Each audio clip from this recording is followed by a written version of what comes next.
vão ser confeccionadas e entregues ao nosso pessoal de apoio neste salão. Então vamos dar início às apresentações, iniciando pelo professor Dr. José Mauro Braz de Lima. O tema, características clínicas da ELA, de Charcot à ELA atual.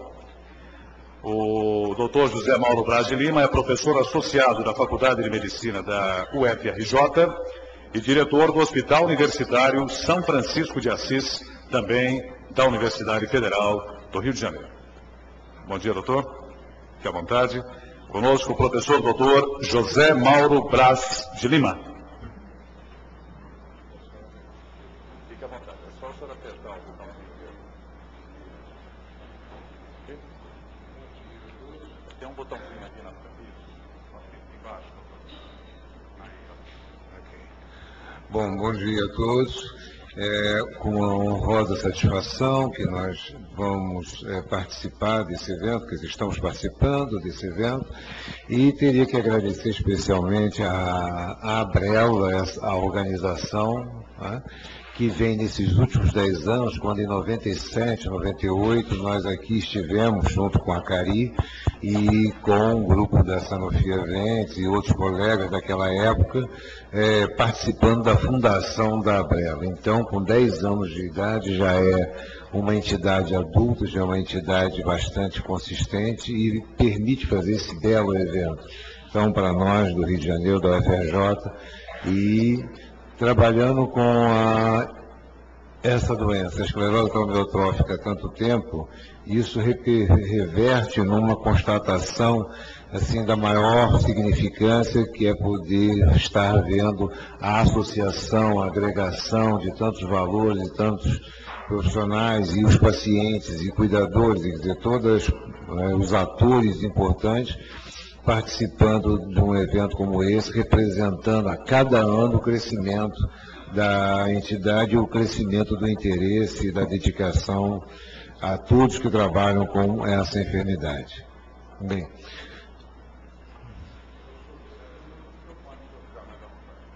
não, acho que está bom aqui. A evolução nos últimos anos, né, e contando que, desde que foi descrita a esclerose amiotrófica por Charcot na Salpêtrière, nos idos de meados do século XIX, tornou-se a esclerose amiotrófica, ela, uma entidade de desafio. É uma doença que hoje nós ainda estamos, apesar dos 140 anos de conhecimento dessa entidade, ainda temos muitas questões que são levantadas, muitas dúvidas, alguns conhecimentos, é verdade. E nós podemos dizer também que, apesar de todo o desenvolvimento científico, tecnológico ocorrido na área das ciências da saúde, avançamos muita coisa, avançamos no diagnóstico, avançamos em alguns cuidados, mas nós continuamos ainda sendo desafiados pela busca do nexo causal ou da causalidade. É preciso, naturalmente, conhecer melhor o mecanismo dessa doença para poder intervir, para poder contribuir mais com alguma coisa que seja mais sustentável na atenção, no cuidado e no tratamento eficaz da ELA. Mas isso mostra o tamanho do desafio, mostra a imensidade, a magnitude desse desafio, mas também mostra o quanto que isso tem estimulado todas as pesquisas e todos os avanços nos cuidados. Eu falo nesse aspecto, por quanto que quando comecemos a estudar e a desenvolver nosso trabalho, e isso já fazem 30 anos, são 30 anos cuidando dela, né? Aprendemos muita coisa. Com isso, nesses 30 anos, também fomos desafiados. Coloca-se aí um aspecto, que é o aspecto da própria prepotência do médico, a prepotência da ciência médica e da ciência A ciência muitas vezes substitui muitas outras crenças, né? Achando que nós vamos descobrir alguma coisa fantástica, e às vezes descobre. Mas a aceitar lidar com essa doença, primeiro é reconhecer certos limites, nossos limites. E que esses limites, eles são colocados sempre quando o paciente e a família se apresenta na busca de uma condição, de uma saída, de um apoio, de um tratamento. Com isso, nós vimos logo naqueles idos de final dos anos 70, quando começamos a trabalhar por uma situação prosaica, nós estávamos simplesmente atendendo pacientes naquela época, uma doença rara e comum, mas naquela época parece, como acontece na ELA, de vez em quando ocorre um cluster, quer dizer, um grupo de pacientes vem ao serviço com uma maior frequência que o dia a dia. E nisso, nós começamos então a ver o quanto que o médico, o neurologista, trabalhando no ambulatório, no consultório, precisa de estar trabalhando em equipe. Então, a primeira lição, né, a lição até que o nosso ambulatório era às terças-feiras, então a primeira lição das nossas terças-feiras foi ver que não podíamos fazer tanto quanto deveria se nós não tivéssemos do lado uma equipe multidisciplinar.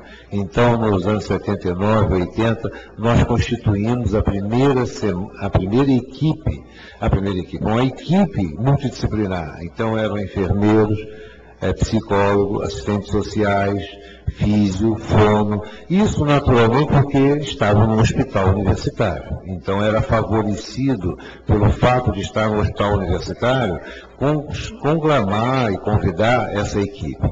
E aí então já melhorou muito o peso que recai sobre o nosso trabalho quando tem que trabalhar com uma equipe multidisciplinar. Logo depois vimos também que essa equipe multidisciplinar, nós não tínhamos ainda o cuidador. O cuidador surge depois, naturalmente, a partir de alguns familiares que se dedicavam mais. E aí nós vimos então que essa equipe também precisava de tratamento.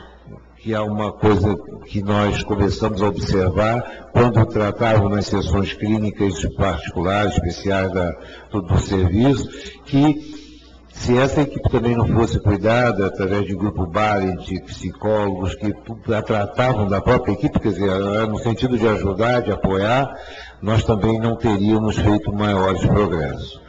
E assim fomos desenvolvendo na década seguinte, nos anos 80, com esse trabalho prolongado, um trabalho lento, um trabalho reconhecendo a integração e visando, já que nós não tínhamos uma medicação e não tínhamos alguma coisa efetiva no tratamento, mas que nós pudéssemos dar atendimento ao paciente e naturalmente à família e, por conseguinte, também aos cuidadores e à própria equipe técnica.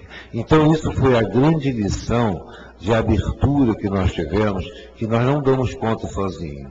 E aí, então, foi o desenvolvimento e a necessidade de organizações que pudessem estar ajudando o trabalho médico. E ela representa uma dessas doenças que chama muito para a questão da solidariedade, da gregariedade, para que o trabalho possa ser, então, mais eficaz. Nós não estamos só, quando estamos com o paciente, numa questão de descobrir, de prescrever um medicamento correto, um medicamento salvador, mas nós estamos, sim, diante de um desafio de nos colocarmos de maneira humana, de maneira médica mesmo, que o médico não é só para prescrever o remédio correto, mas também para dar atendimento e aliviar um pouco o sofrimento. Como o Acari falou, é uma condição de vida, de qualidade de vida. Bom, então com isso quer dizer que aprendemos muito e que de Charcot até hoje, se pouca coisa se acrescentou na questão da natureza, do limite nosológico dessa doença, se acrescentou muito até contrariando Charcot, que não tinha na ela a sua doença preferida, entre aspas. Quando ele tinha vários trabalhos, ele dizia que para ele, era uma terrível maladie. Ele não era muito fácil. Mas atraído de alguma forma, ele se dedicou muitos anos ao estudo da esclerose amiotrófica, e os trabalhos dele, que são consagrados no simpósio de 1925 em Paris, quando a Academia de Neurologia da França resolve fazer um evento como comemorativo dos 100 anos de nascimento de Charcot. Então, embora a descrição dele clássica e fantástica do ponto de vista de completitude, mas pouca coisa se acrescenta. Mas se acrescentam algumas coisas efetivas, algumas coisas importantes. E nos últimos anos, com os avanços na neurociência, os avanços nas ciências da saúde de um modo geral, muitas coisas têm sido trazidas, e eu tenho visto que nosso trabalho é muito mais hoje efetivo diante dos conceitos de avaliação desse paciente, quanto assistência ventilatória e assistência nutricional, auxílio na comunicação, quer dizer, várias coisas que não é tão médica do ponto de vista específico até da neurologia, mas é de um grupo, é de uma equipe maior. Então, isso reforça hoje o que nós estamos fazendo aqui. A associação Abrela e todas as outras congêneres têm um papel importante e a neurologia ganha com isso. Eu acho que a academia, como a Elza falou, ela então se dá um espaço maior. Bem, algumas coisas que eu vou passar, não dos 140 anos, mas que eu vou falar mais, talvez seja dos meus 30 anos de ELA, convivendo 30 anos num ambulatório contínuo, sem interrupção, desde 78, 79, e formou-se 30 anos de vivência, de experiência clínica. E eu coloco a experiência clínica com certa ênfase, porque ela ainda é uma doença eminentemente clínica, e nós, embora tenhamos grandes avanços na área tecnológica, na área de avanços de procedimento, a relação com o paciente, com a família, com os cuidadores e com os colegas é uma relação clínica humana. Quer dizer, o médico nunca é tão chamado a participar com outros recursos além da só o conhecimento. E isso foi também, eu posso dizer, uma grande lição. Hoje, depois desses 30 anos de convivência com ela, convivência clínica no dia a dia, e não só no atendimento, mas nas pesquisas, acompanhando os avanços, eu acho que algumas coisas nós podemos trazer. Trazemos algumas coisas que foram conseguidas como conhecimento, como avanço. Mas trazemos algumas coisas também como interrogação, como questionamentos. Mas o saldo é bom. O saldo é bom e hoje nós podemos dizer que estamos cada vez mais perto de identificar a natureza íntima desse processo degenerativo, peculiar, muito intrigante, mas é que nós estamos avançando em busca de maiores conhecimentos. Não digo que nós tenhamos grande certeza, mas tivemos avanços consistentes. É nesses 30 anos que nós procuramos ver os pacientes no Instituto de Neurologia, da UFRJ, tivemos algumas boas constatações, boas no sentido de avançar no conhecimento e nos seus limites. Embora, com relação à doença em si, nós temos ainda hoje, cada vez que nós recebemos um paciente, um desafio sério. Um desafio sério no sentido da gravidade dessa enfermidade. E temos algum posicionamento. Né? Nas terças e sextas-feiras, que é o nosso ambulatório, nós estamos recebendo hoje cerca de 2 pacientes, 1 a 2 pacientes por semana. Nós temos então de 4 a 6 pacientes mês. É uma incidência muito grande. E nós temos hoje em acompanhamento mais de 212, 220 doentes em acompanhamento. Obviamente isso decorre de uma peculiar referência, não só pelo serviço, por um serviço que é um hospital localizado na zona sul do Rio, que funciona há 30 anos, mas muito pela dificuldade que os pacientes têm em encontrar serviços de atendimento, encontrar os acessos. Então, essa é uma situação que é um dos desafios e que fez, por exemplo, que nós fizéssemos o ano passado um evento com o qual tivemos a honra de contar com a presença do Dr. Mamete, por exemplo, o Acari e todo o grupo, que fizemos então essas constatações e nesse evento nós tivemos encaminhamentos na ordem política e jurídica de que paciente com ela deve ter sua aposentadoria imediatamente reconhecida face à doença grave, ele deve ter direito à aposentadoria imediata e deve ter também reconhecido a sua isenção do imposto de renda. Nós encaminhamos essas questões, não são muito médicas, neurológicas, mas são necessárias. E o acesso a procedimentos e o acesso a medicamentos. Então, isso foi encaminhamento feito através de deputado e através de um vereador, e que nós achamos que esse é um efeito colateral das nossas ações. Então, aqui à frente da universidade, o Instituto de Neurologia, a Universidade Federal, onde nós atendemos até hoje. E a doutora Marli, a nossa assistente, é a responsável clínica.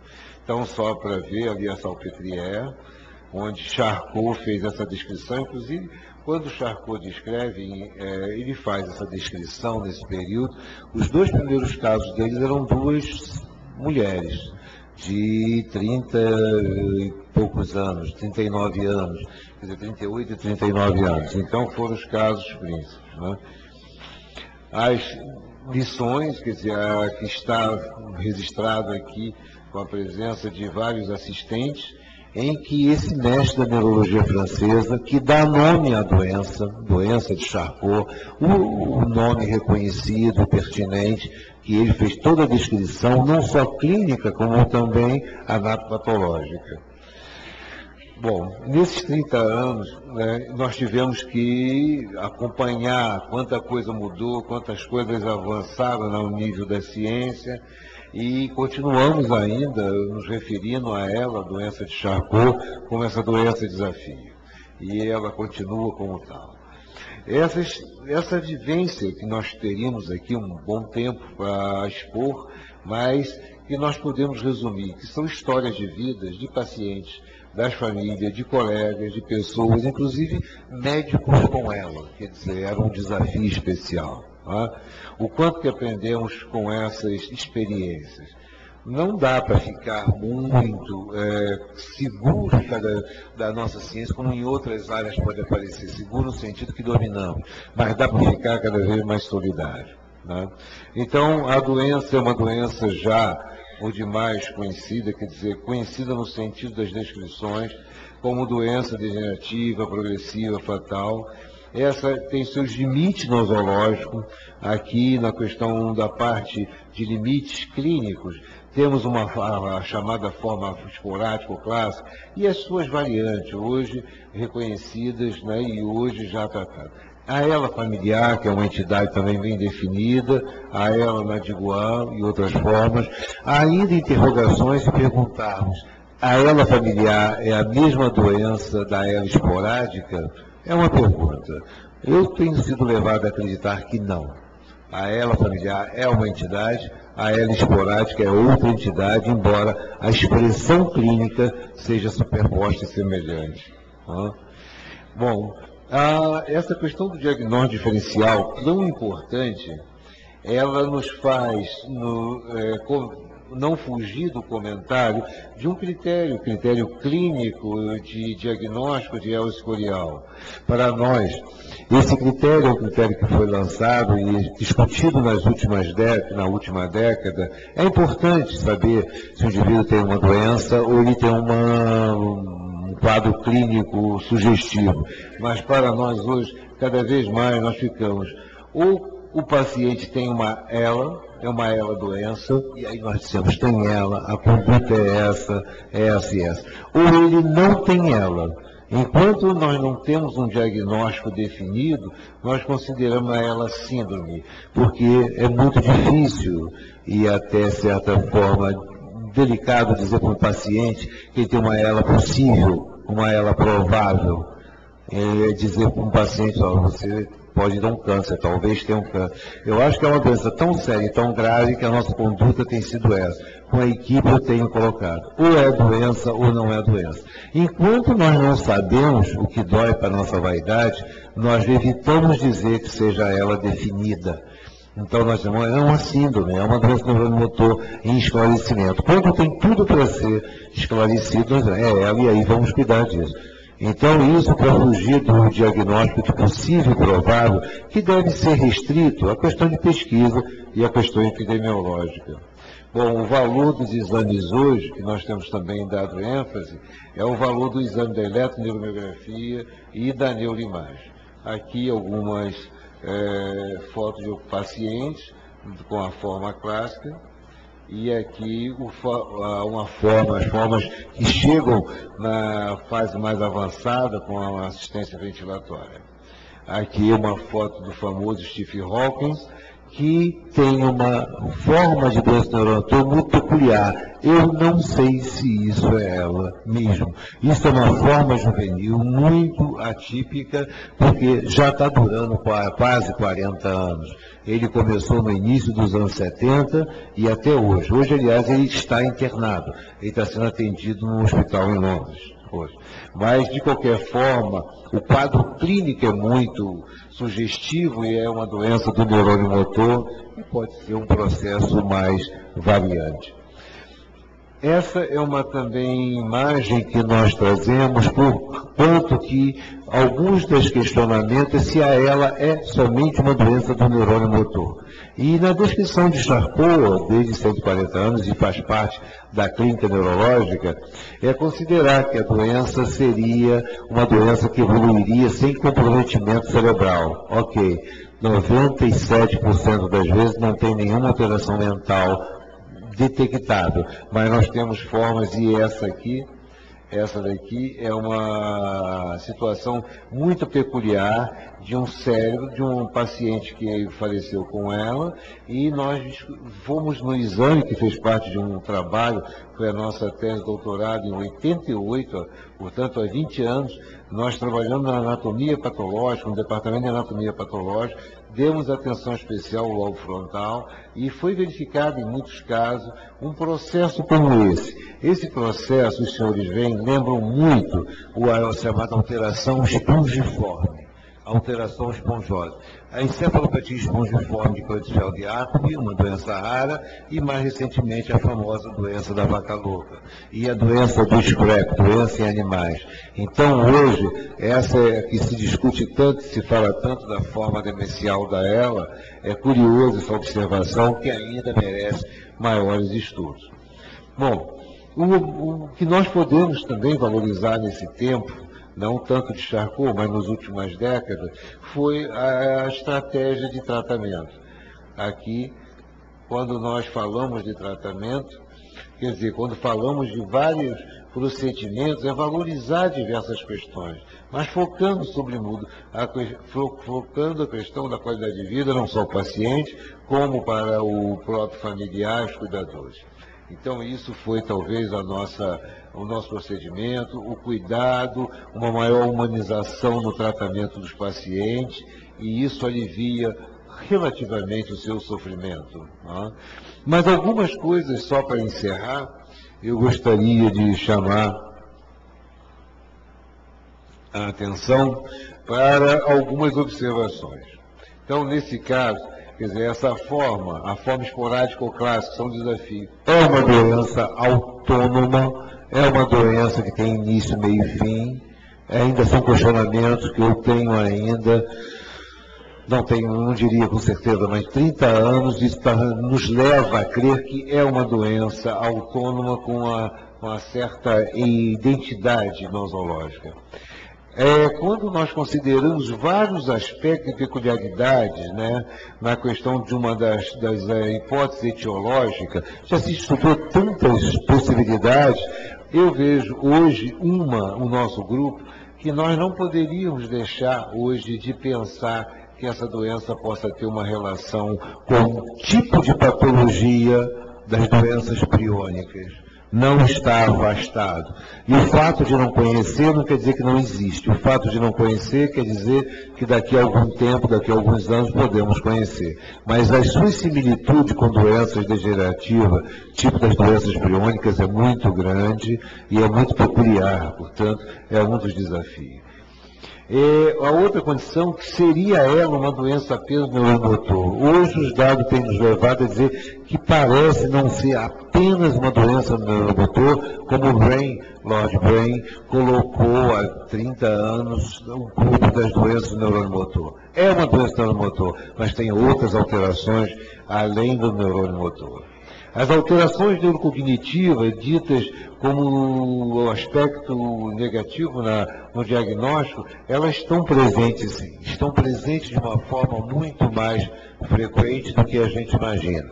E sendo que em 2, 3% talvez tenhamos uma forma demencial bem constituída. Enquanto os avanços terapêuticos, nós temos grandes esperanças, sim, nós não podemos tirar, embora hoje sejam limitadas, mas hoje nós temos esperanças ao nível da nanotecnologia, ao nível das células-tronco e ao nível de certas estratégias de vacina que podem trazer alguma coisa, como já houve. Nesses 30 anos, eu posso dizer que nós tivemos chance de usar diversos estratégia terapêutica, até veneno de cobra, que andou uma época sendo cogitado, nós fizemos veneno de cobra. Fizemos na época da paraneoplásica, injeção intratecal de medicamento antineoplásico, quer dizer, um procedimento doloroso. Bom, mas isso tudo só foi possível, que vocês me permitem, porque 30 anos cuidando dela é porque eu tive 30 anos cuidando dele e delas. Porque só assim eu tenho que dizer também que essa parte humana só foi possível com o cuidado que eu tinha e o amor que eu tinha pelas outras coisas da vida e continuar hoje, 30 anos, talvez não mais 30, mas alguns anos ainda cuidando dela, porque eu cuido deles e um dia eles vão cuidar de mim também. Obrigado.